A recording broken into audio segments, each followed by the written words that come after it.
Hello hello hello hello hello hello hello hello hello hello hello mic check check check check 1 2 3 check check check hello hello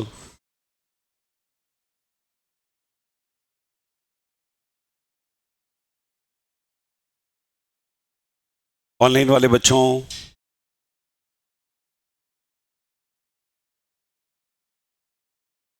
चलिए बेटा करें बेटा start. Online वाले बच्चों एक बार check कर लो बेटा, क्या ऑडियो वीडियो क्लियर है?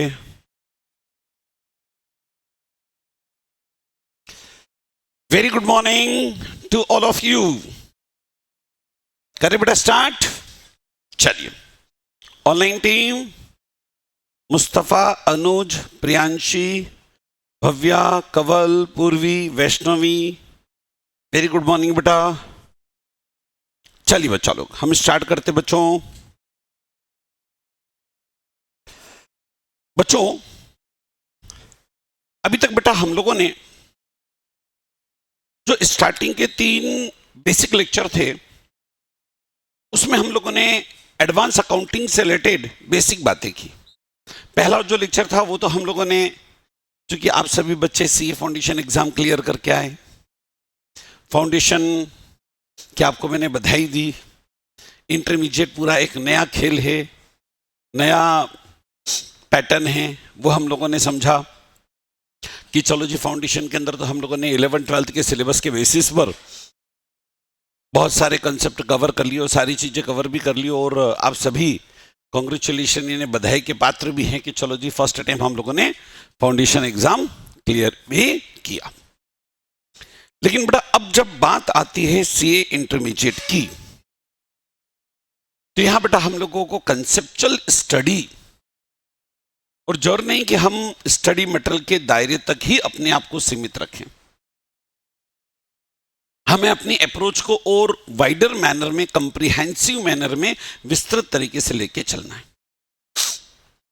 उसकी शुरुआत के लिए कुछ मैंने छोटी छोटी बेसिक टर्म्स जैसे असेट है, लायबिलिटी है, इनकम है, एक्सपेंसेस है, इक्विटी है, जिनको देखने में तो हम बहुत छोटी और जनरल टर्म बोलते हैं, लेकिन पहले 3 लेक्चर के अंदर मैंने उनकी डेप्थ के अंदर आपको बातें समझाई।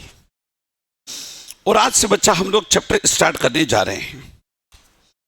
चलो बेटा सब बच्चे रेडी?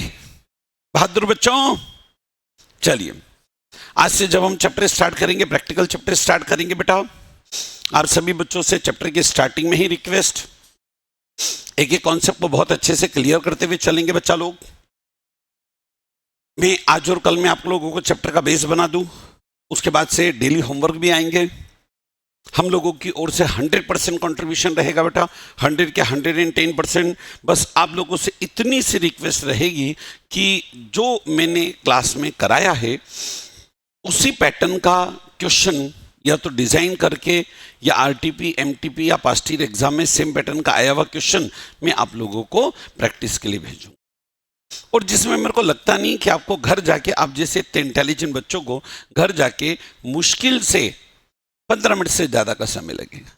लेकिन वो 15 मिनट तैयार होमवर्क में आपको थोड़ा सा आपको इन्वेस्ट करना पड़ेगा, क्योंकि चैप्टर भी हम स्टार्ट करने जा रहे हैं इन्वेस्टमेंट। बराबर बेटा? कमिटेड?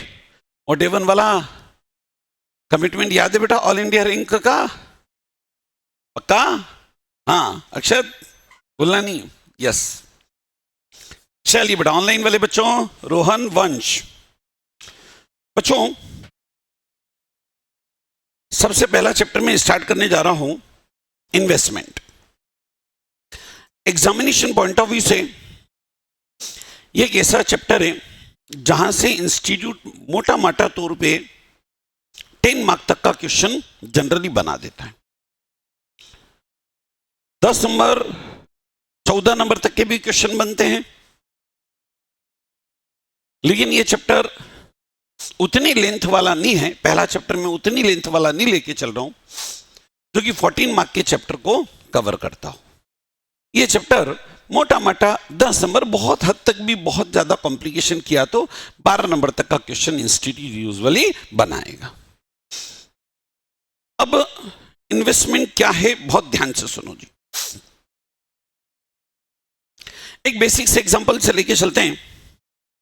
सपोज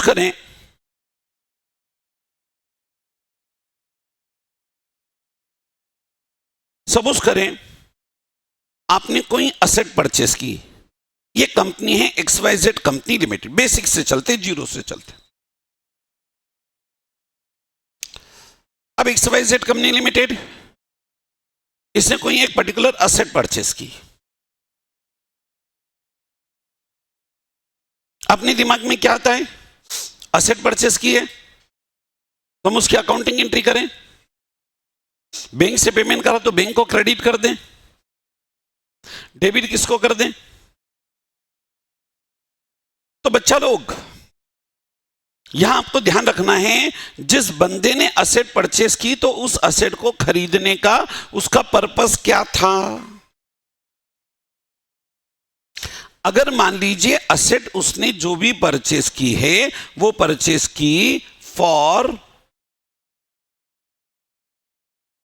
सेल्स, इसका मतलब हम अपने ऑर्डिनरी कोर्स में, हम अपनी day to day business activity में उस असेट को खरीदते बेचते हैं।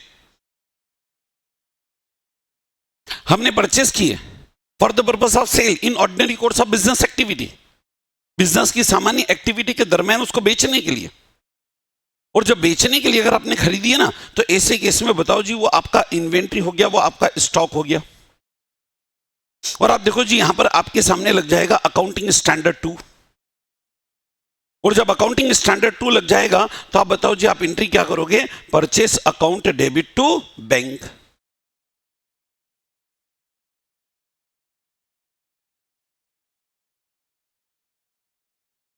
मैं भी AS2 की बात करने नहीं हूं, लेकिन मैं बिल्कुल जीरो से बात करने जा रहा हूं। बीइंग ऑडिटर, आपके सामने क्लाइंट ने किसी प्रकार का परचेस करा, आप सबसे पहले उससे पूछेंगे, बता भैया, ये जो आपने जो भी परचेस किया, जिस भी प्रकार का एक्विजिशन किया, कंस्ट्रक्शन किया, उसके पीछे मोटिव क्या है?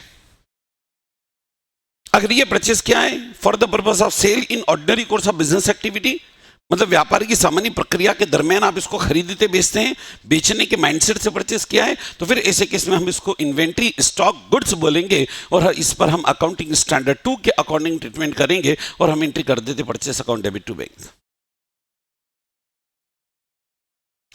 यही असेट अगर आपने परचेस की है,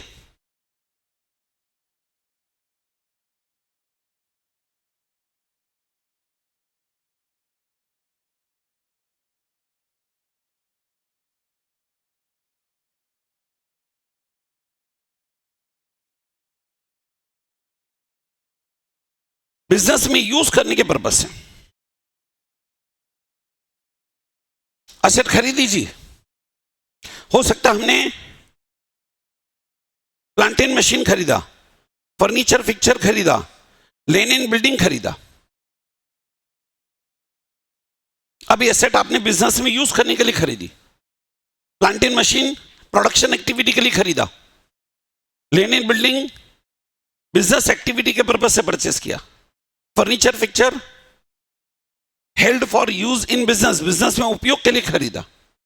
और जब बिजनेस में उपयोग के लिए खरीदा है, चलो जी, इसका जब अकाउंटिंग ट्रीटमेंट करने जाएंगे तो हम अकाउंटिंग स्टैंडर्ड 10 पे चले जाएंगे, प्रॉपर्टी प्लांट एंड इक्विपमेंट। और यही असेट अगर आपने खरीदी है, जो कि मान लीजिए इंटेंजिबल असेट है, जैसे पेटेंट है, इसी तरह से कॉपीराइट है,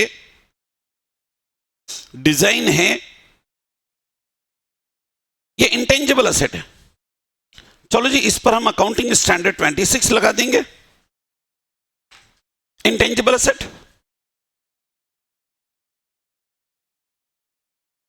लेकिन बच्चों, अगर आपने कोई असेट परचेस की और वो असेट परचेस की है for earning other income,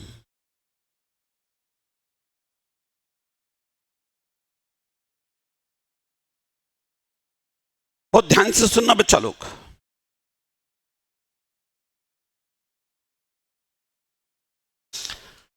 ordinary course में खरीदने बेचने के लिए खरीदी तो हम S2 के अंदर चले जाएंगे। अगर उस एसेट को परचेस करने के पीछे हमारा मोटिव है बिजनेस में यूज करना, तो बोलो जी अकाउंटिंग स्टैंडर्ड 10 में चले जाएंगे प्रॉपर्टी प्लांट एंड इक्विपमेंट के अंदर। और वो असेट अगर इंटेंजिबल असेट तो AS26 के अंदर intangible asset goodwill, patent, copyright, design, trademark, logo, mono, signature, brand name, उसके अंदर चले जाएंगे हम। लेकिन कई बार असेट हम इस पर्पज से खरीदते हैं कि चलो जी जो हमारा रेगुलर बिजनेस है उससे कमा रहे हैं, असेट को बेचा खरीदा ठीक है वो अपनी जगह पर है, मजबूरी में बेच सकते हैं। कई बार कुछ हम सेकेंडरी इनकम, अदर इनकम कमाने के लिए भी काम करते हैं। अदर इनकम कैसे? सपोज करिए जी ये मेरा बिजनेस चल रहा है और आज मेरे खाते में 50 लाख रुपए पड़े हैं और अब मेरे को लग रहा है कि अगले 3 महीने मंदी का दौर है, बिजनेस जो है स्लगिश दौर में है, मंदी के दौर में है, 50 लाख रुपए बैंक बैलेंस के तौर पर पड़ा है, बैंक में आइडियल पड़ा रहेगा, बैंक क्या ब्याज देगा, बल्कि करंट अकाउंट है तो करंट अकाउंट के अंदर तो बैंक उल्टा इंटरेस्ट देता भी नहीं है, धंधे में यूज नहीं। अभी क्या करें? क्या 50 लाख रुपए को ब्लॉक करके रख दें? व्यक्ति चाहेगा इससे अदर इनकम अर्न करे, और अदर इनकम अर्न करे तो अदर इनकम को अर्न करने के पर्पज से अगर किसी प्रकार की असेट खरीदेंगे तो वो आ जाएगा अकाउंटिंग स्टैंडर्ड 13 में, और उसको हम नाम देंगे इन्वेस्टमेंट।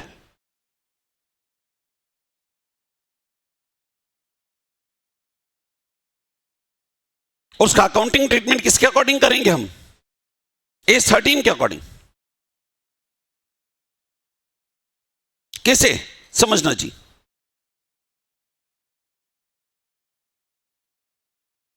ये आपने इन्वेस्टमेंट किया, तो ध्यान से सुनना बेटा। अब आपके दिमाग में आएगी सर हम तो बिजनेस करते हो तो बिजनेस तो कमाते हैं। अरे भाई एक बात सोचो यार, आप सीए लोग हो, आप खुद इस बात को जानते हो, एक सीए के तौर पर आप अपनी पर्सनल क्वालिटी, कैपेबिलिटी, यानी अपनी डिग्री के बेसिस पे जीवन भर कमाओगे, मान लिया, लेकिन आप ये नहीं चाहोगे कि यार आपकी भी पैरेलल सोर्स ऑफ अर्निंग होनी चाहिए।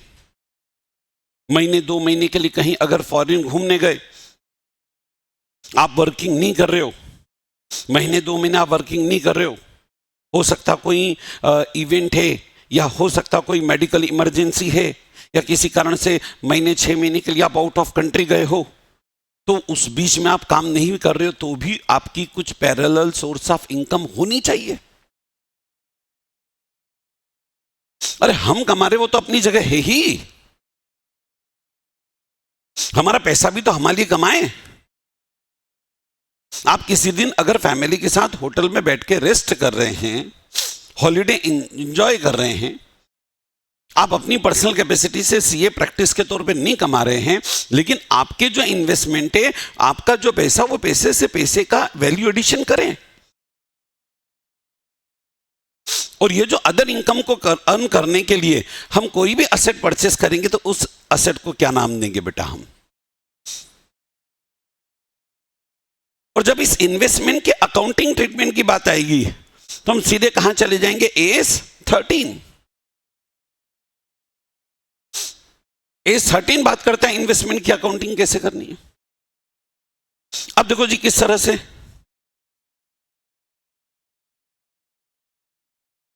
जब हम बात करेंगे बच्चों इन्वेस्टमेंट की, दैट मीन्स ऐसी असेट जो हमने अदर इनकम को अर्न करने के पर्पज से हेल्ड किया है। अब इनकम भी कैसी?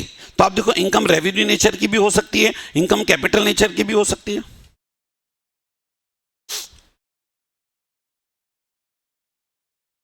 रेवेन्यू नेचर या कैपिटल नेचर। रेवेन्यू नेचर की इनकम कैसे? रेवेन्यू नेचर यानी रेकरिंग नेचर की इनकम।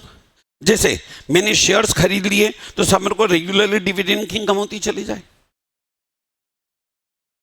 मैंने डिबेंचर्स में इन्वेस्टमेंट कर दिया, डिबेंचर से, बॉन्ड से, गवर्नमेंट सिक्योरिटीज है, यहां से मेरे को रेगुलरली इंटरेस्ट मिलता चला जाए। कोई प्रॉपर्टी मैंने खरीद ली जिससे मेरे को रेंट इनकम मिलती चली जाए। प्रॉपर्टी कैसे हो सकता है जी? इंदौर में कोई एक नया शॉपिंग मॉल, TI जैसा कोई नया शॉपिंग मॉल खुलने जा रहा है,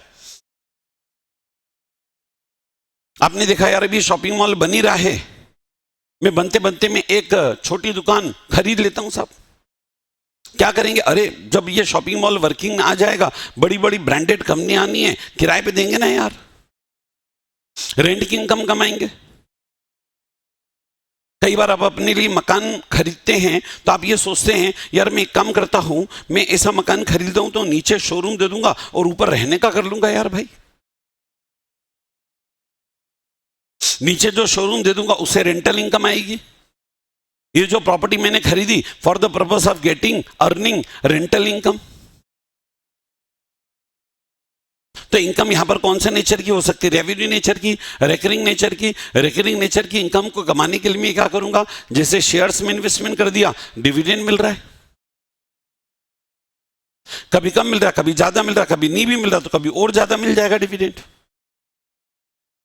रेगुलर इनकम चाहिए, आपने डिवेंचर, बॉन्ड्स, गवर्नमेंट सिक्योरिटी इसमें इन्वेस्टमेंट कर दिया, आपको रेगुलरली इंटरेस्ट मिल रहा है। या रेंटल इनकम कमाने के लिए हम कई बार इन्वेस्टमेंट प्रॉपर्टीज परचेस कर लेते हैं। भाई आपने किसी बड़े शॉपिंग मॉल में एक दुकान खरीद ली, या आपको दिख रहा है एक बढ़िया शोरूम है, सब वो शोरूम मेरे को नहीं चलाना है बट रेंट आएगा, सब प्राइम लोकेशन का शोरूम है। अब बताइए रेंटल इनकम कमाने के लिए आपने, तो ये रेवेन्यू नेचर की इनकम है। कई बार हम इन्वेस्टमेंट करते हैं रेवेन्यू नेचर की इनकम के बजाय कैपिटल नेचर के एप्रिसिएशन के लिए। कैपिटल नेचर के एप्रिसिएशन के लिए कैसे? जैसे भाई मैं जिस कॉलोनी में रह रहा हूं वहां मेरे को दिखाई दिया यार पास का प्लॉट खाली पड़ा है, सामने वाला बेच रहा है, मार्केट रेट में जानता हूं, सामने वालों को आउट ऑफ कंट्री सेटल होना है, मैंने प्लॉट परचेस कर लिया, मेरे को भले उसका यूज नहीं है बट मेरे को पता है कि 6 महीने बाद भी बेचूंगा तो 2 पैसा कमा के बेचूंगा। देखो यहां कैपिटल नेचर का एप्रिसिएशन है। कई बार मैं जमीन परचेस करके भटक देता हूं।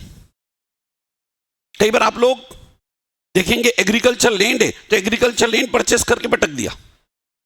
आप कोई एग्रीकल्चर एक्टिविटी करने नहीं जा रहे हो, कोई खेती किसानी नहीं करने जा रहे हो, लेकिन आपको बताया यार ये एग्रीकल्चर लैंड आज 50 लाख रुपए बीघा में है, यहां से गवर्नमेंट ने हाईवे सैंक्शन कर दिया है, ये 50 लाख के 5 करोड़ के हो जाएंगे पता ही नहीं है। ये बोलो कैपिटल नेचर का एप्रिसिएशन है। यहां रेवेन्यू इनकम अर्न नहीं कर रहे। आपने गोल्ड परचेस करके रख लिया, आपने सिल्वर में इन्वेस्टमेंट करके रख लिया, आप गोल्ड परचेस करके रख लिया, सिल्वर परचेस करके रख लिया, वहां रेगुलर इनकम नहीं है, लेकिन जब भी बेचने जाएंगे आपको पता है कि उसका जो कैपिटल नेचर का इंक्रीज मिलेगा वो आपको ज्यादा ही मिलेगा, कैपिटल एप्रिसिएशन मिलेगा। तो कहने का मतलब ये निकलता बेटा हर व्यक्ति अपना बिजनेस तो करता ही है, लेकिन जब भी मेरे पास आइडियल अनयूज्ड फंड्स होते हैं, मैं चाहता हूं कि मैं अपने बिजनेस से तो कमाऊं, उसके साथ साथ मेरी पैरेलल सोर्स ऑफ अर्निंग भी होनी चाहिए। कई बार मेरे बिजनेस के अंदर बहुत सारी रिस्क भी एसोसिएटेड होती है। इन्वेस्टमेंट में अपनी पर्सनल कैपेसिटी से बाहर करके रखता हूं। सिमिलरली आप भी सीए हैं, आप एक सीए के तौर पे प्रैक्टिस कर रहे हैं, आपको पता है आप अपनी प्रोफेशनल कॉम्पिटेंस के बेसिस पे जब तक मेहनत करोगे तब तक आप पैसा कमाओगे। मान लो जी आप कहीं नौकरी नहीं कर रहे हो, as a practicing chartered accountant हो, आप प्रैक्टिस कर रहे हो, लेकिन आपको लगता है कि यार मैं 55 की एज के बाद काम नहीं करूंगा। अब यहां प्रैक्टिस में तो कोई रिटायरमेंट की पेंशन वेंशन मिलनी नहीं है, लेकिन आपके मन में ये होगा ना कि साहब मैं इतने समय जब अपनी वर्किंग लाइफ में वर्किंग करूंगा तो जो भी फंड आता जाएगा उसमें से सरप्लस फंड उठा के कहीं इन्वेस्ट करते चले जाऊं। एक ऐसा भी वक्त आए जब मैं कुछ ना कर रहा हूं तब भी मेरा पैसा मेरे लिए कमा के मेरे को दे रहा हो, that is investment. That means motive है अदर इनकम को अर्न करने का। अब ये जो आपने अदर इनकम अर्न करने के पर्पज से किसी एसेट को खरीदा, हम उसके लिए अकाउंटिंग स्टैंडर्ड 13 में चले जाते हैं। अब ये जो इनकम है कौन सी कैटेगरी की होगी? इनकम भी 2 कैटेगरी की हो सकती है, रेवेन्यू नेचर की या फिर कैपिटल नेचर की। रेवेन्यू नेचर मतलब रिकरिंग नेचर की इनकम, साल के साल इनकम मिलती चली जा रही। अब जैसे अक्षत भाई, ये ओल्ड एज रिटायर्ड पर्सन है, उम्र है 65, पेंशन का पैसा मिला 20 लाख। अभी 20 लाख रुपए अपने पास नहीं रखना चाहेंगे। इनको पता है 20 लाख रुपए घर में रखेंगे ना, वो घर के बाकी दूसरे मेंबर है ना, इनको इमोशनली ब्लैकमेल कर देते हैं। ये बोल के थे अक्षत काका आपने तो अपना जीवन जी लिया, अब 20 लाख का क्या करोगे, हमारे को दो। नहीं अक्षत नाराज नहीं ना बेटा, नहीं नहीं बेटा मन शांत। अक्षत भाई ये 20 लाख रुपए ऐसी जगह इन्वेस्ट कर देंगे जहां महीने की कुछ इनकम हो या रेकरिंग नेचर की इनकम। इसी तरह से अक्षत भाई के दिमाग में थॉट ये, अरे बोले यार महीने का मेरा रेगुलर इनकम तो है, मैं तो एक प्लॉट परचेस करके भटक देता हूं, कैपिटल नेचर का एप्रिसिएशन होगा, जब भी बेचेंगे 2 पैसे ज्यादा भी बेचेंगे, बराबर बेटा। अब बच्चों इन्वेस्टमेंट का अकाउंटिंग ट्रीटमेंट कैसे करेंगे बिल्कुल बारीकी से हम समझें, उसके पहले हम इन्वेस्टमेंट का क्लासिफिकेशन पढ़ लेते हैं।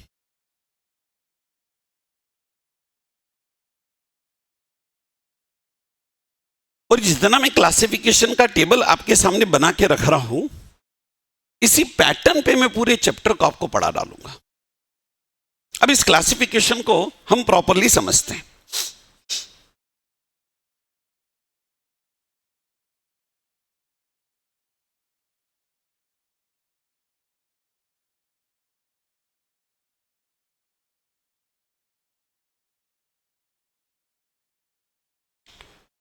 हम बात करने जा रहे हैं बेटा क्लासिफिकेशन ऑफ इन्वेस्टमेंट, इन्वेस्टमेंट का वर्गीकरण।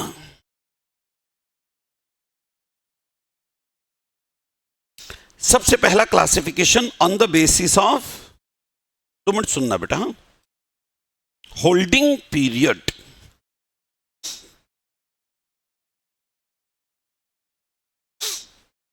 किसके बेसिस पर बच्चा, सुनना जी, बहादुर बच्चा लोग, चिरायु बोर्ड पे ध्यान, लास्ट बेंच बोर्ड पे ध्यान बच्चा। On the basis of holding period, इन्हें होगा क्या बच्चा पता है, जब आप मान लो इमेजिन करो किसी कंपनी में ऑडिट करने गए, ओके ये करंट ईयर है, आप ईयर एंड पर ऑडिट करने गए हो, कंपनी ने अकाउंटिंग ईयर के मिड में कोई इन्वेस्टमेंट करा, तो उसने तो एंट्री कर दी investment account debit to bank, और आप S1 के अंदर बेसिक कंसेप्ट पढ़ते हैं कि कोई भी इन्वेस्टमेंट को हम लिखते हैं उसकी कॉस्ट पर, तो पहली एंट्री तो उसने कर दी कॉस्ट पे, investment account debit to bank, basic सी बात। लेकिन जब 31 मार्च के दिन आएगा और बैलेंस शीट के अंदर उस इन्वेस्टमेंट को लिखना है, तो आप याद करो जब बैलेंस शीट बनाते हैं तो बैलेंस शीट के अंदर शॉर्ट टर्म इन्वेस्टमेंट भी होते हैं, लॉन्ग टर्म इन्वेस्टमेंट भी होते हैं। एक ऑडिटर के तौर पे 31 मार्च के दिन मैं उससे पूछूंगा, बता भैया ये जो इन्वेस्टमेंट तेने खरीदा था तब तो एंट्री कर ली थी investment account debit to bank, balance sheet date के दिन इस इन्वेस्टमेंट को कहां हम क्लासिफाई करें, शॉर्ट टर्म या लॉन्ग टर्म। उसके पीछे मेरे को उसका इंटेंट देखना पड़ेगा, मोटिव देखना पड़ेगा कि आप कितने समय इसको होल्ड करने का मोटिव रखते हैं। हम उससे पूछेंगे बता भैया इंटेंशन, आपकी मन स्थिति कितने समय होल्ड करने का इंटेंशन है, और अगर वो बोल रहा है कि सब मैं 1 ईयर से ज्यादा इसको होल्ड करूंगा, डेट ऑफ एक्विजिशन जिस डेट को मैंने इन्वेस्टमेंट करा था उससे 1 ईयर से ज्यादा मैं होल्ड करूंगा, तय बात है वो लॉन्ग टर्म इन्वेस्टमेंट है। और अगर आपका मोटिव है कि नहीं साहब ये मैंने इन्वेस्टमेंट किया है, जिस डेट को खरीदा उसे विदिन 1 ईयर में उसको बेचना है, तो ऐसे केस में बोलो जी हम उसको कौन सा इन्वेस्टमेंट बोलेंगे, current investment, short term investment. और जो इन्वेस्टमेंट हम 1 साल से ज्यादा के लिए होल्ड करें बोलो उसको क्या नाम देंगे हम, लॉन्ग टर्म इन्वेस्टमेंट। और अभी तो ठीक है बेटा 2 मिनट अभी सिर्फ इसकी कैटेगरी बता रहा हूं, 2 मिनट सुन लो मेरी बात, हाँ 2 मिनट सुन लो, अभी तो बस शॉर्ट टर्म लॉन्ग टर्म लिखा, हाँ सुनना। जहां सामने वाले ने बोल दिया शॉर्ट टर्म इन्वेस्टमेंट है, हम उसको बोलेंगे रुक जा भैया बैलेंस शीट डेट के दिन अब इसका वैल्यूएशन करेंगे, इसकी कॉस्ट या मार्केट वैल्यू दोनों में से जो कम। आप मत लिखना, ये सब आगे लिखूंगा मैं, अभी तो इसे बता रहा हूं, कॉस्ट या मार्केट वैल्यू। वो बोलेगा मार्केट वैल्यू से कंपेयर कर रहे हो, हाँ क्यों, क्योंकि बेचना ही आपका मोटिव है, बेचना ही आपका इंटेंट है। और अगर इसकी कॉस्ट है 5 लाख रुपए, मार्केट वैल्यू 6 लाख रुपए, तो आप बोलेंगे 1 लाख का प्रॉफिट, हम बोलेंगे नहीं, कंजर्वेटिव कंसेप्ट, प्रॉफिट रिकॉर्ड नहीं कर देंगे 5 लाख का इन्वेस्टमेंट 5 लाख पे ही रख। यही बंदा अगर बोलेगा कि सभी 5 लाख के इन्वेस्टमेंट था, अब इसकी वैल्यू 4 लाख हो गई, हम बोलेंगे 1 लाख रुपए का लॉस हो गया एज पर कंजर्वेटिव में कंसेप्ट। आप इस इन्वेस्टमेंट को बैलेंस शीट के अंदर 4 लाख रुपए पे लिखेंगे और बोले सर 1 लाख रुपए का लॉस आ जाएगा, लिखना पड़ेगा as per conservative concept AS1 बराबर बेटा। तो यहां हम जो शॉर्ट टर्म इन्वेस्टमेंट है बैलेंस शीट डेट के दिन, हर बैलेंस शीट डेट के दिन उसका मार्केट वैल्यू से कंपेयर करना पड़ेगा। ओके, ये आगे लिखूंगा बच्चा, हाँ अभी तो सिर्फ ऐसे नॉलेज के लिए बोला बेटा। जैसे ही मैनेजमेंट ने बोल दिया सब ये इन्वेस्टमेंट लॉन्ग टर्म है, कैसा है बेटा, लॉन्ग टर्म इन्वेस्टमेंट है, तो हम इसको बैलेंस शीट में ऑलवेज लिखते हैं एट कॉस्ट। सुनना जी, ये आगे चल के पढ़ूंगा, बस अभी हिंट दे रहा हूं बच्चा लोग, ताकि प्रॉपर आपके दिमाग में एक फ्रेमिंग कर पाऊं। ऑनलाइन वाले बच्चों ध्यान से सुनना बेटा। जैसे मैनेजमेंट आपको बोलता है इन्वेस्टमेंट लॉन्ग टर्म पर्पज से होल्ड किया है, मतलब मोर देन जिस डेट को आपने इन्वेस्टमेंट किया था उससे 1 साल से ज्यादा के लिए आप इसको अपने पास होल्ड करके रखेंगे, तो फिर हम इसको मार्केट वैल्यू से कंपेयर करते ही नहीं है, हम इसको कॉस्ट पे ही रखते हैं। कारण मार्केट वैल्यू में तो रोज अप्स एंड डाउन्स होता है, मार्केट वैल्यू से कंपैरिजन करने की जरूरत नहीं। हम ये मान के चलेंगे कि सब मार्केट वैल्यू में जो अप्स एंड डाउन्स है वो टेम्परेरी नेचर के, और हम तो इसको लॉन्ग पीरियड में बेचेंगे।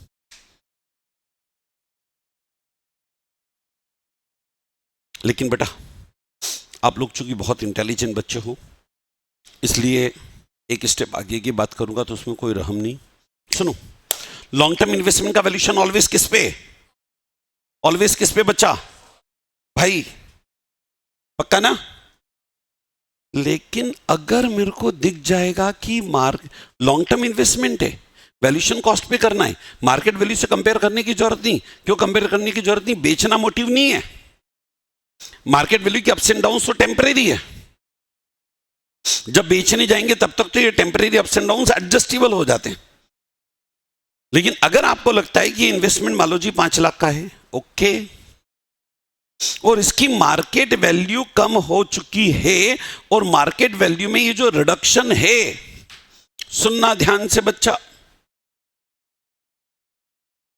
मार्केट वैल्यू में जो रिडक्शन है ये परमानेंट नेचर का रिडक्शन है। कौन से नेचर का, बोले परमानेंट नेचर का रिडक्शन, मतलब मार्केट वैल्यू इसकी होगी 4 लाख, ये टेम्परेरी फ्लक्चुएशन नहीं है, परमानेंट नेचर का रिडक्शन है। परमानेंट नेचर का रिडक्शन कैसे हो सकता है, हो सकता है कि कंपनी जिस तरह का बिजनेस करती है, अब गवर्नमेंट की पॉलिसी चेंज हो गई और उस तरह के बिजनेस धीरे धीरे गवर्नमेंट वाइंड अप करने जा रही है,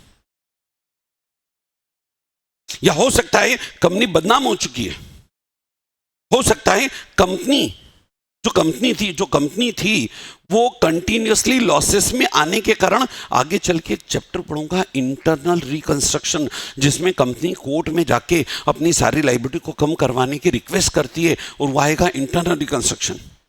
और जब इंटरनल रिकंस्ट्रक्शन होता तो बैलेंस शीट के ऊपर लिखा था इंटरनल रिकंस्ट्रक्शन, और जो बैलेंस शीट के ऊपर ही उसके माथे के ऊपर लिखा गया इंटरनल रिकंस्ट्रक्शन 5 साल तक, तय बात है उसकी मार्केट वैल्यू में रिडक्शन हो गया।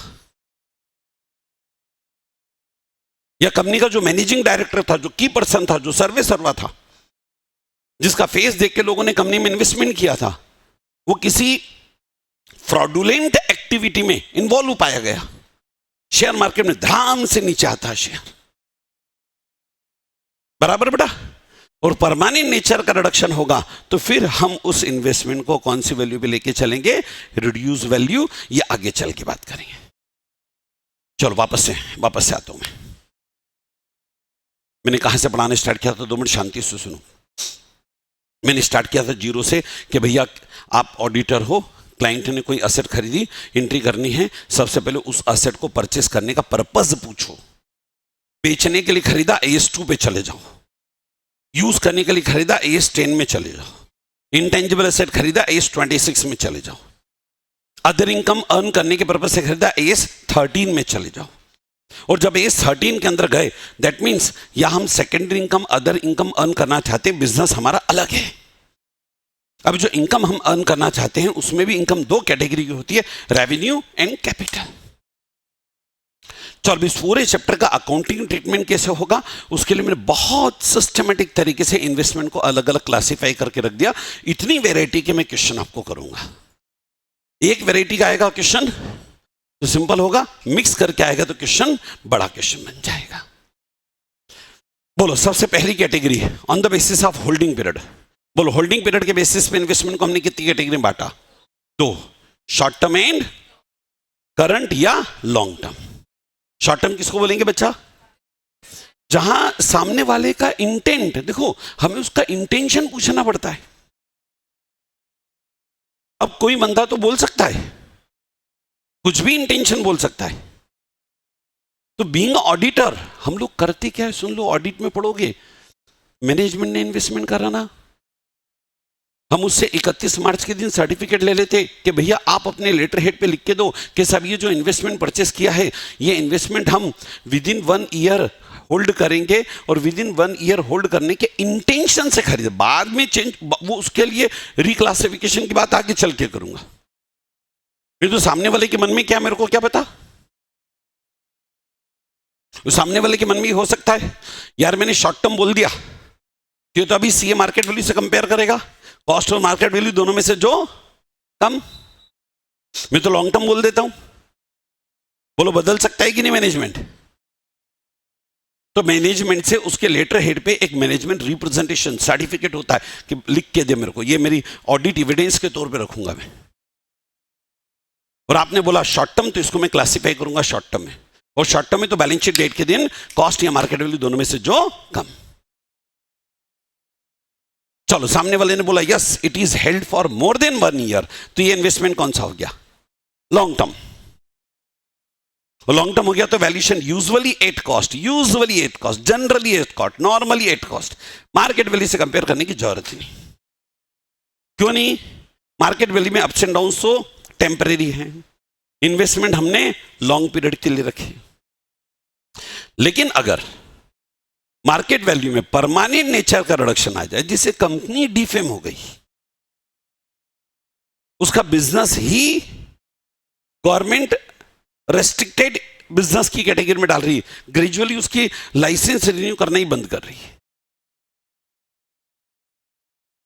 या कंपनी डिमर्ज हो चुकी, लगातार फाइनेंशियल लॉसेस में उसका रिकंस्ट्रक्शन करना पड़ा,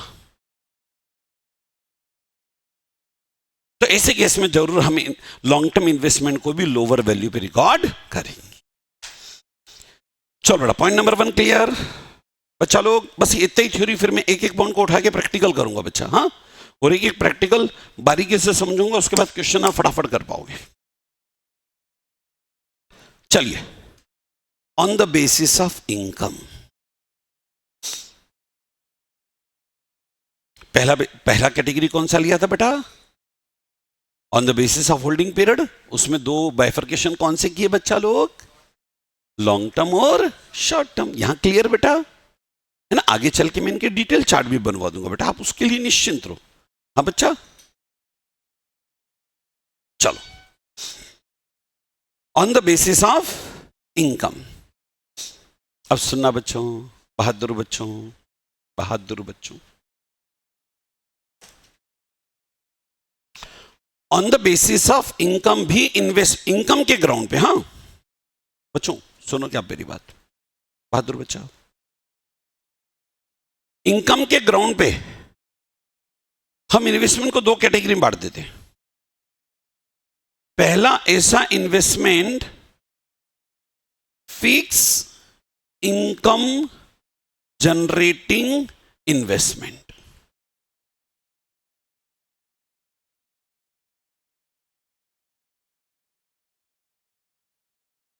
कौन सा इन्वेस्टमेंट बेटा? फिक्स इनकम जनरेटिंग इन्वेस्टमेंट, एक सेकेंड, और वेरिएबल इनकम जनरेटिंग इन्वेस्टमेंट। पीछे दिख नहीं रहा होगा शायद, ये दिख रहा है क्या? पक्का कंफर्टेबल है बच्चा लोग?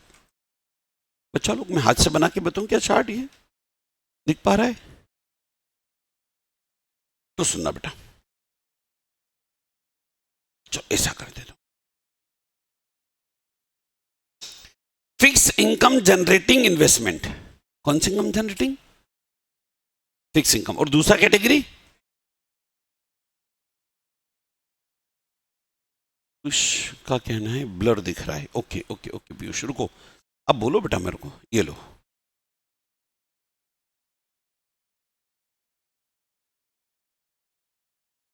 चलो अब ठीक है पीयूष, ऑनलाइन चेक करो। On the basis of income, अब ठीक है बेटा?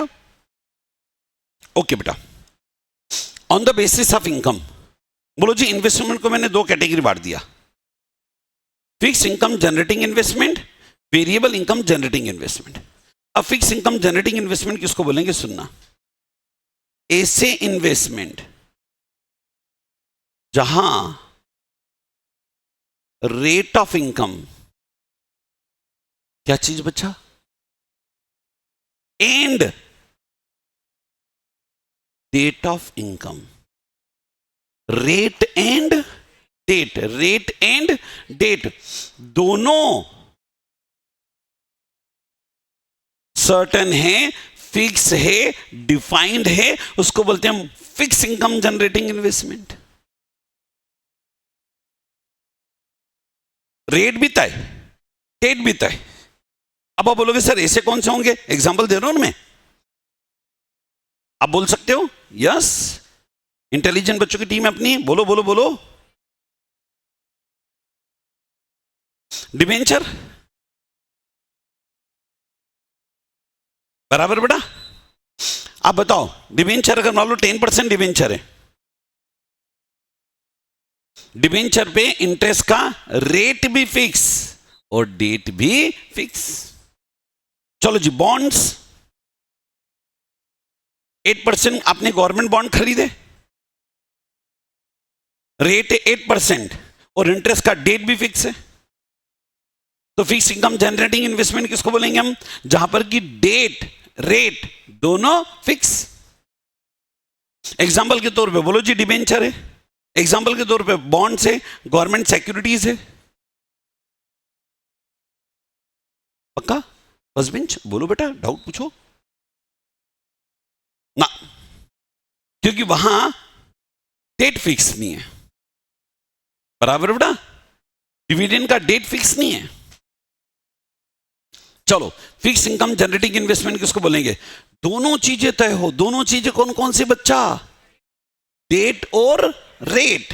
मैंने एग्जांपल दिया डिबेंचर, अगर आपने 12% डिबेंचर खरीदे तो इनकम का रेट 12% फिक्स है, इंटरेस्ट का डेट भी फिक्स है। अगर आपने 15% गवर्नमेंट बॉन्ड्स खरीदे तो 15% इनकम का रेट भी फिक्स है और इंटरेस्ट की डेट भी फिक्स है। अगर आपने गवर्नमेंट सिक्योरिटी खरीदी, स्टेट गवर्नमेंट, सेंट्रल गवर्नमेंट, कोई भी गवर्नमेंट सिक्योरिटी परचेस की, इंटरेस्ट की डेट, इंटरेस्ट की रेट दोनों फिक्स है। पक्का बच्चा? पक्का बच्चा? ओके। और वेरिएबल इनकम इन्वेस्टमेंट किसको बोलेंगे? जहां रेट ऑफ इनकम,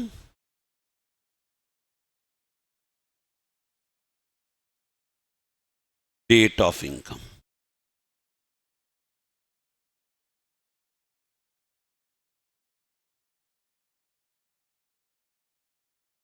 जहां इनकम की डेट और रेट दोनों के ही ठिकाने नहीं या एक के ठिकाने नहीं। अब बताओ जी, सबसे बढ़िया एग्जांपल बनता है इक्विटी शेयर। आपने इक्विटी शेयर खरीद के रख लिए, इक्विटी शेयर पे इनकम क्या मिलती है? डिविडेंड। डिविडेंड की रेट तय है क्या? नहीं। कंपनी को ज्यादा प्रॉफिट होगा ज्यादा डिविडेंड मिल जाएगा, कम प्रॉफिट होगा कम डिविडेंड मिलेगा। हो सकता है कंपनी को प्रॉफिट है उसके बावजूद भी कंपनी ने डिविडेंड नहीं बांटा, 2-3 साल बाद डिविडेंड एक साथ बांटा और अच्छा बल्क रेट में बांट दिया। चलो जी प्रेफरेंस शेयर, बोलो डिविडेंड का रेट तो चलो फिक्स हो जाता है, लेकिन क्या डेट फिक्स है ना? हमने बोल रखा है देखो dividend it's appropriation of profit, profit होगा तो देंगे। वो मान लो इस साल कंपनी को लॉस हुआ तो देंगे क्या प्रेफरेंस डिविडेंड? नहीं। पक्का बेटा? चलो वापस से बताओ बच्चों मेरे को, इन्वेस्टमेंट का क्लासिफिकेशन पूरा चैप्टर, ये इतने ही जो मैंने बाइफर्केशन करा इस पे पढ़ा डालूंगा मैं आपको। चलो सबसे पहला कैटेगरी कौन सा था, on the basis of holding period. बोलो बेटा, on the basis of holding period investment को कितनी कैटेगरी बांटा, तो short term and, short term किसको बोलेंगे बेटा, जिसके पीछे इंटेंशन विद इन 1 ईयर, बराबर, और लॉन्ग टर्म जिसको होल्ड कर रहे हैं मोर देन 1 ईयर। अच्छा, शॉर्ट टर्म इन्वेस्टमेंट का वैल्यूएशन हम कैसे करते हैं, कॉस्ट या मार्केट वैल्यू दोनों में से जो कम। लेकिन लॉन्ग टर्म इन्वेस्टमेंट का valuation generally normally at cost, market value से कंपेयर करने की जरूरत नहीं क्योंकि बेचने का मोटिव। लेकिन अगर मार्केट वैल्यू में परमानेंट नेचर का रिडक्शन आ जाए तो जरूर फिर हम उसको लोअर वैल्यू पे रिकॉर्ड करना पड़ेगा।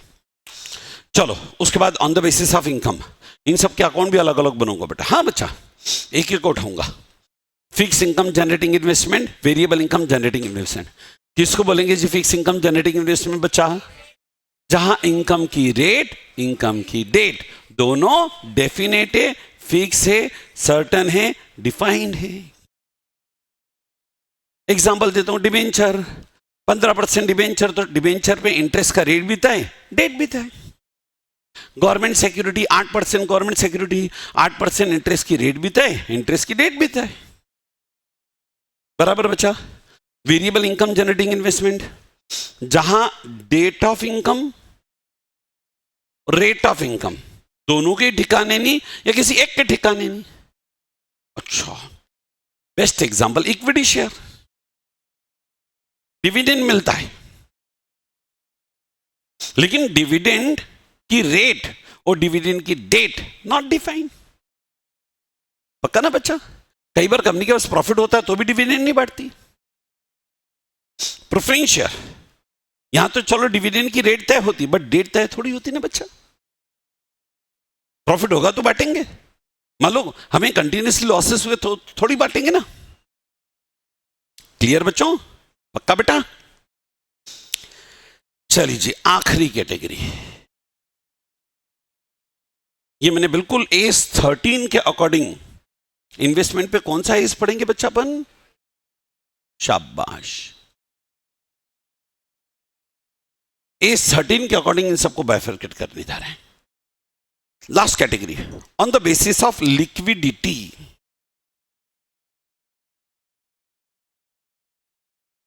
विनय राजपूत, ओके बेटा, सुनना बच्चों, हाँ पानी बाद में बेटा।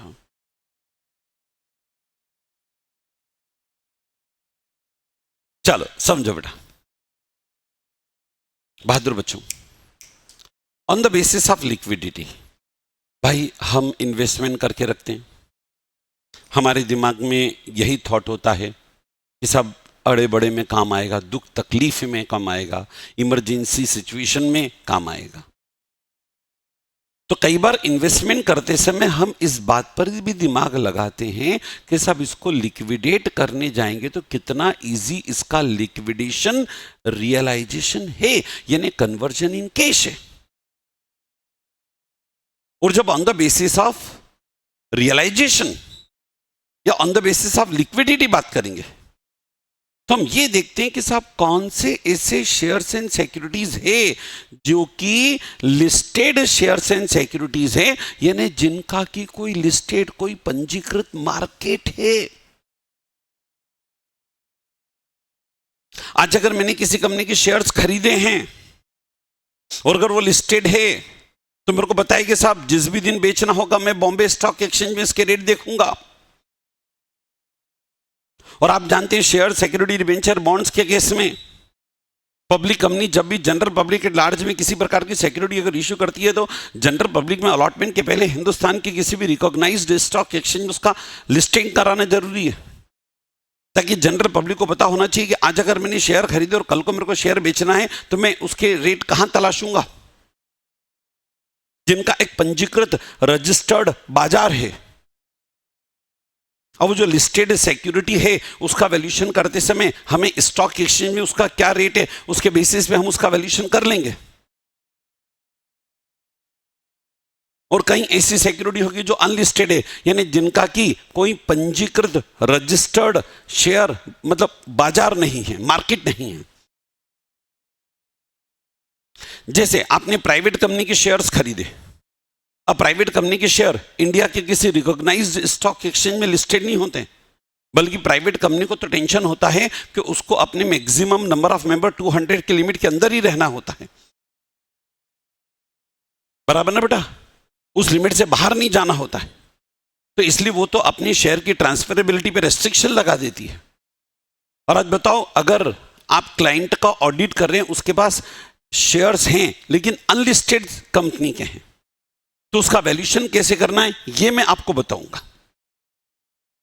तो ऐसी सिक्योरिटी जिनका की कोई पंजीकृत बाजार, रजिस्टर्ड लिस्टेड बाजार नहीं है, लेकिन बैलेंस शीट डेट पे बेटा उसका वैल्यूएशन तो करना है ना यार।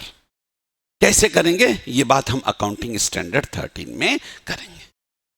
तो चलो बच्चा लोग, मैंने इन्वेस्टमेंट का क्लासिफिकेशन करा बेटा, कितने बेसिस पे करा बच्चा? 3, और यही 6 पॉइंट में आपको पढ़ा के चैप्टर खत्म करा दूंगा। बोलो बच्चा, सबसे पहला कैटेगरी कौन सा बच्चा? On the basis of holding period में पहला, दूसरा long term. On the basis of income, income में 2 कैटेगरी कौन सी बच्चा? Fix income generating investment. किसको बोलेंगे बेटा फिक्स इनकम जनरेटिंग? जहां रेट और डेट दोनों होता है, बाकी बच्चे कुछ है सब वेरिएबल। पक्का बच्चा? अच्छा, फिर उसके बाद on the basis of liquidity, listed investment, ये जो लिक्विडिटी के बेसिस पे शेयर, डिबेंचर, बॉन्ड्स, इनकी बात होगी यहां पर, क्योंकि बैलेंस शीट डेट के दिन क्लाइंट के पास शेयर, डिबेंचर, बॉन्ड्स में इन्वेस्टमेंट बचा रहा, उसका वैल्यूएशन करना है। तो हम देखेंगे साहब ये लिस्टेड है, तो चलो जी इनका पंजीकृत बाजार है, वहां क्या शेयर भाव था साहब इसका। अनलिस्टेड सिक्योरिटी है, अनलिस्टेड सिक्योरिटी दैट मींस जैसे प्राइवेट कंपनी के शेयर, डिबेंचर, प्राइवेट कंपनी के शेयर्स। पक्का बेटा? परफेक्ट बच्चों। चलो जी, अब यहां से मैं आपको प्रैक्टिकल सेगमेंट पढ़ाना स्टार्ट कर सकता हूं। पहले बताओ क्या यहां तक का थ्योरी सब बच्चों को क्लियर? मजाक विजाक तो नहीं है ना बेटा? देखो अब देखो, फाउंडेशन में जितनी मजाक करनी थी मैंने कर ली, इंटर में तो अपन मजाक करेंगे ही नहीं बेटा। अक्षत भाई मजाक नहीं बेटा। चलिए बच्चों, अब मैं आपको अकाउंटिंग ट्रीटमेंट सिखाता हूं। सबसे पहले बेटा अपन उठा लेते हैं अकाउंटिंग फॉर, लिखिए बेटा, पहले टेक्निकल एरिया को पहले उठाता हूं, टफ एरिया को पहले उठाता हूं, यहां से प्रैक्टिकल सिखाने जा रहा हूं बेटा।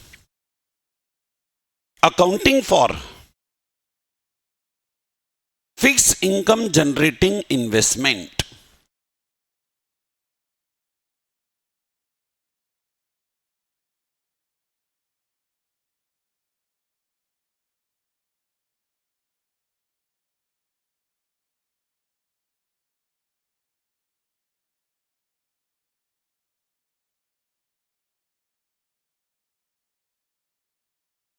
चलिए बच्चा लो, फिक्स इनकम जनरेटिंग इन्वेस्टमेंट किसको बोलते हैं बच्चा? जहां पर की रेट और डेट दोनों डिफाइंड है, बराबर बच्चा?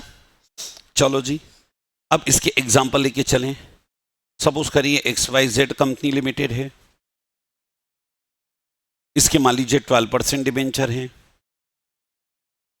आप जानते बेटा 12% मतलब ये 12% इंटरेस्ट का रेट हो गया। चलो जी, ब्याज ऑलवेज कंपनी किस पे देती है? फेस वैल्यू पे देती है, बराबर बेटा? जब कंपनी ने डिबेंचर इश्यू किया होगा तब बेसिक में जानते बेटा कंपनी प्रोस्पेक्टस पब्लिश करती है और उस प्रोस्पेक्टस में इंटरेस्ट की ड्यू डेट बता देती है।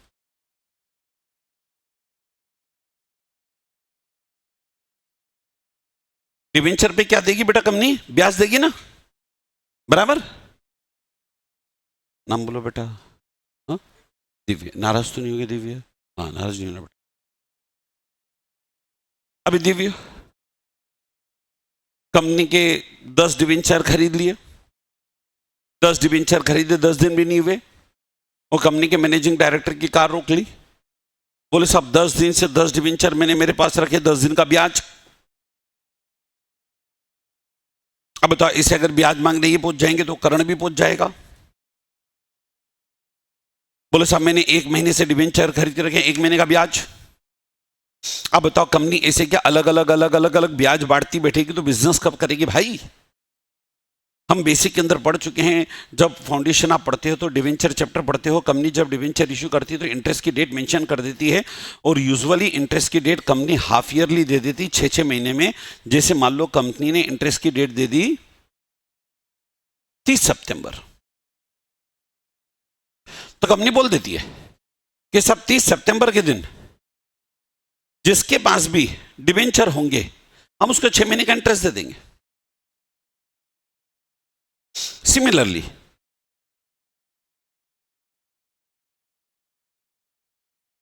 मार्च, अगेन 31 मार्च के दिन जिसके पास डिबेंचर होंगे हम अपना डिबेंचर होल्डर रजिस्टर उठाएंगे, और जिन जिन के पास डिबेंचर हैं उनको 6-6 महीने का ब्याज दे देंगे।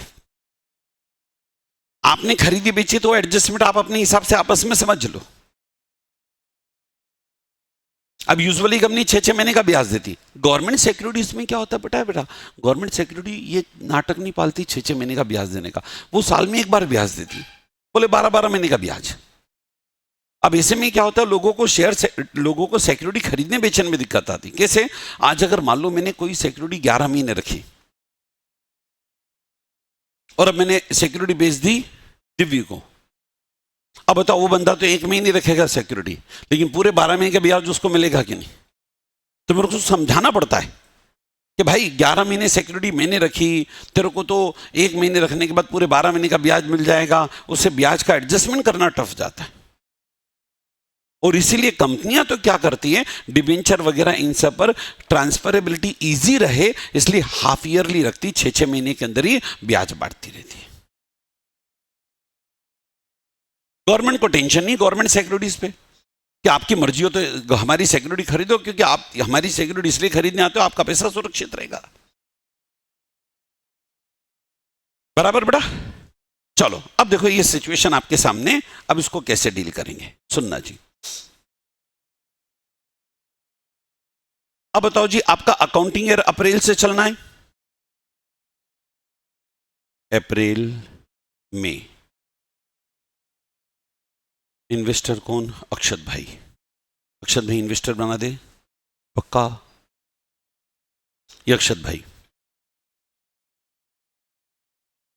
अक्षत भाई ने मान लो 1 जून के दिन 1000 डिवेंचर खरीदे, और ये खरीदे 105 के रेट पर। कौन से दिन खरीदे बेटा? 1 जून के दिन खरीदे। बराबर बेटा? चलो अब एक एक पॉइंट समझते हुए चलते बेटा, बिल्कुल जीरो से लेके चल रहा हूं। चलो हम अक्षत भाई यानी इन्वेस्टर की बुक में एंट्री करें। हम पूरे चैप्टर को किसके पॉइंट ऑफ व्यू से पढ़ेंगे? इन्वेस्टर। किसके पॉइंट ऑफ व्यू से बेटा? चलो 1 जून के दिन जैसे ही आपने इन्वेस्टमेंट करा आप एंट्री करेंगे। बराबर बेटा? चलो एंट्री करेंगे, क्या एंट्री करेंगे सुनना। हाँ, investment in debenture of XYZ company limited. रुकना सर, हम तो सिंपल इन्वेस्टमेंट लिख देते थे, और बेटा अभी क्या इन्वेस्टमेंट बहुत सारे करेंगे तो सबको क्लियर करते जाएंगे। Investment debenture of XYZ, debenture investment debenture of ABC, investment debenture of A limited, अलग अलग करते जाएंगे ना बेटा। बराबर बेटा? अच्छा रुको रुको 1 मिनट रुको, एंट्री करने के पहले रुकना। हाँ बच्चा बोलो, 1000 डिबेंचर के कितने दे रहे बेटा? कितने दे दिए? रुक जाओ चिरायु, रुक जाओ, लास्ट बेंच रुक जाओ। अब ये बताओ, अगर अक्षत भाई ने ये डिबेंचर खरीदे थे दिव्य से, दिव्य का क्या कहना बनेगा पता है? बोले भाई कंपनी ने मेरे को पिछली बार ब्याज दिया था, कब दिया था पता है? 31 मार्च को। कब ब्याज दिया था? कब ब्याज दिया था? अब बताओ पिछले वाले मालिक ने अप्रैल और मई 2 महीने ये डिबेंचर अपने पास रखे हैं कि नहीं? आज जब मैं उससे डिबेंचर खरीदने जाऊंगा तो 105 रुपए तो डिबेंचर के दे रहा हूं। सामने वाले बंदे का क्या कहना होगा, भैया 2 महीने डिबेंचर मैंने रखे, मेरे को 2 महीने का ब्याज पाने का अधिकार है। और वो अपने को क्या समझाएगा, वो अपने को समझाएगा देखो अप्रैल हो गया, मई हो गया, जून, ये आगे चल के देखो जुलाई आएगा, आगे चल के देखो अगस्त आएगा, ये सितंबर आएगा। कंपनी ने बताओ जी इंटरेस्ट की डेट क्या दे के रखी है, 30 सितंबर। बोली जी कंपनी 30 सितंबर के कितने महीने का ब्याज देगी, और 6 महीने का ब्याज किसको मिलेगा, अक्षत को मिलेगा। और कायदे से अक्षत को कितने महीने का ब्याज पाने का अधिकार है। बट कंपनी ने सिस्टम भी बना के रखा, नहीं हम तो 30 सितंबर को ब्याज बांटेंगे। तो अक्षत की जिम्मेदारी बनती है कि भैया डिबेंचर खरीदे, सामने वालों को डिबेंचर का पैसा दे और साथ में 2 महीने का ब्याज भी दे। और 2 महीने का ब्याज भी दूंगा, ईमानदारी की बात करनी पड़ेगी। 2 महीने का ब्याज दूंगा तो इंटरेस्ट मेरे लिए एक्सपेंसेस है, यहां डेबिट कर दूंगा मैं इंटरेस्ट ऑन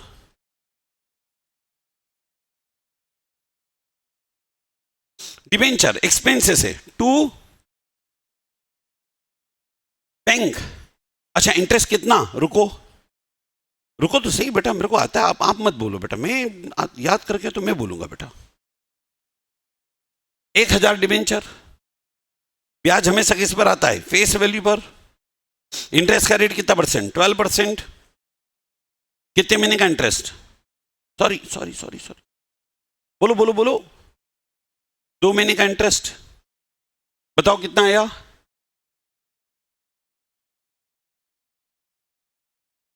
कितना है बेटा, 2000। 2000 एक बार चेक कर लेना बेटा।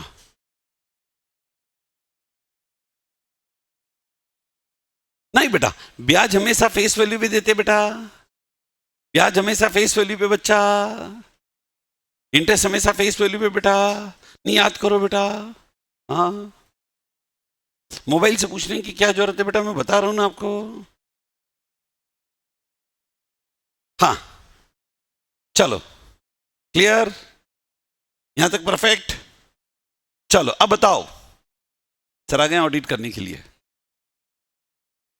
हाँ सर बिल्कुल चलो अब बताओ, बैंक से पेमेंट करेंगे कि नहीं करेंगे बेटा, और बैंक से पेमेंट कितना करना पड़ेगा, 1,05,000 रुपये तो इन्वेस्टमेंट का और 2,000 रुपये इंटरेस्ट का, टोटल मिला के पेमेंट कितना करना पड़ेगा बच्चों, 1,07,000। लास्ट बेंच, आप ये समझ रहे होंगे ये जो रेडिंग से लिखा है, अब इंटर में नरेशन की जगह ऐसे लिखते हैं, नहीं बेटा नरेशन लिखेंगे, ये तो मैंने वर्किंग नोट यहां समझाने के लिए लिख दिया बेटा, थोड़ा सा गुस्सा ज्यादा नहीं करना है। हाँ बोलो, पहली एंट्री क्लियर हुई ईमानदारी से। चलो अब इसके बाद जून वाला महीना गया, जुलाई गया, अगस्त गया, अचानक से कौन सी डेट आ जाएगी, 30 सितंबर। कौन सी डेट आ जाएगी बेटा, 30 सितंबर को क्या होगा, इंटरेस्ट मिलेगा, और इंटरेस्ट मिलेगा तो हम एंट्री क्या करेंगे, bank account debit to interest on debenture. और अब की बार नहीं, मोदी सरकार तो है बेटा, नहीं तो डोनाल्ड ट्रंप खा जाएगा। अब बताओ अब की बार ब्याज कितने पे मिलेगा, कितने महीने का मिलेगा, सोचो सोचो सोचो सोचो सोचो सोचो, ऑनलाइन वाले बच्चों बोलो, 6 महीने का, क्यों 2 महीने का ब्याज देके बैठे ना बन, बोलो कितना, 6,000। 6,000। क्या यहां तक सभी बच्चों को पूरी तरह से स्पष्ट है, पक्का, मजाक विजाक नहीं करना, मजाक विजाक बिल्कुल बिल्कुल, फाउंडेशन में आपका बहुत मजाक कर लिया, पानी भी बाद में पियो। चलिए बेटा ठीक है बेटा, सर आ गए हैं तो सेशन हम एंड करते हैं। अभी पूरे कंसेप्ट को मैंने कवर नहीं करा है, अभी तो अपन ने सिर्फ इन्वेस्टमेंट खरीदे ही हैं, ब्याज लिए ही है, अभी बेचेंगे भी, बेच के नफा नुकसान निकालेंगे। और गिनती की 2-3 एंट्री और करेंगे, कहानी खत्म हो जाएगी। बराबर बेटा? चलो, तो बाकी बची हुई बात हम कल के लेक्चर में करते हैं। तब तक सब बच्चों को बहुत बहुत धन्यवाद। Thank you, thanks a lot. Online वाले बच्चों को डाउट हो तो पूछ लो बेटा।